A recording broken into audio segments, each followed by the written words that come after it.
আসসালামু আলাইকুম। Hello viewers, আপনাদেরকে আজকে শেখাবো কিভাবে এবিসি লাইসেন্স পুনরায় রিনিউ করা হয়। সো ভিউয়ার্স, আপনারা প্রথমে ক্রোম ব্রাউজারে যাবেন। তারপর এখানে সার্চ বাটন লিখবেন www.abclicense.com। প্রথমে আপনারা OCEI সার্ভিস পোর্টালের লগ ইন অপশনে ক্লিক করবেন। দেখেন আমার লগ ইন অপশনে আমার লগ ইন করা ছিল বলে পুনরায় লগ ইন হয়ে গেছে।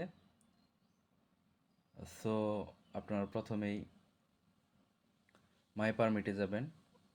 যাওয়ার পরে এখানে রিনিউ অপশন আছে, রিনিউ অপশনে যাবেন। অপশনে যাওয়ার পরে আপনারা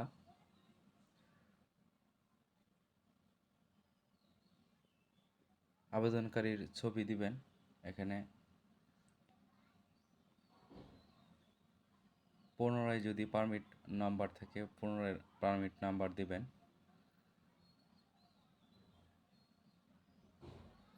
আপনি কত দিন রিনিউ করবেন, কয় বছরের জন্যে, নবায়নের জন্যে আপনারা এখানে লিখবেন 1 বছর, 2 বছর, 3 বছর।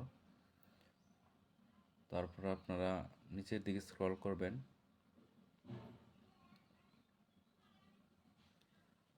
এখানে কোন ব্যাংকে আপনারা টাকা দিবেন পেমেন্টের তথ্য। প্রথমে আপনারা ব্যাংকের নাম লিখবেন, সোনালী ব্যাংক। বিকাশের মাধ্যমে আপনারা পেমেন্ট করতে পারবেন। বিকাশে পেমেন্ট করার ক্ষেত্রে আপনারা লিখবেন ব্যাংকের নাম ব্র্যাক ব্যাংক লিমিটেড। শাখার নাম দিবেন, যে শাখা থেকে আমরা টাকা দিবেন। বিকাশ লিখবেন। ব্যাংকের চালান নম্বর লিখবেন। বিকাশের মাধ্যমে যেভাবে আপনারা টাকা দিবেন ওখান থেকে একটা চালান আসবে, ওই চালান নাম্বার দিবেন। চালানের ডেট দিবেন, তারিখ, যেই তারিখে আপনারা টাকা দিয়েছিলেন, অ্যামাউন্ট দিবেন, কত টাকা দিচ্ছেন। তারপর আপনারা চালান স্ক্যান করে চুজ ফাইলে সাবমিট করবেন। সাবমিট করার পরে আপনারা এভাবেই পুনরায় রিনিউ করতে পারবেন। হ্যালো ভিউয়ার্স, আপনারা যদি বিকাশের মাধ্যমে টাকা জমা দিতে চান তাহলে আপনারা প্রথমেই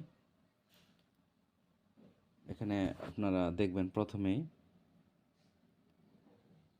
বৈদ্যুতিক ঠিকাদারি লাইসেন্সের আবেদন নবায়ন ফির তালিকা, বৈদ্যুতিক সুপারভাইজার সার্টিফিকেট আবেদনের নবায়ন ফির তালিকা, বৈদ্যুতিক কারিগরি পারমিটের আবেদন নবায়ন ফির তালিকা। এখানে সব ডিটেলস দেওয়া আছে, আপনারা দেখে নেবেন। চলুন দেখি আমরা এখন কিভাবে বিকাশের মাধ্যমে টাকা জমা দিতে পারি।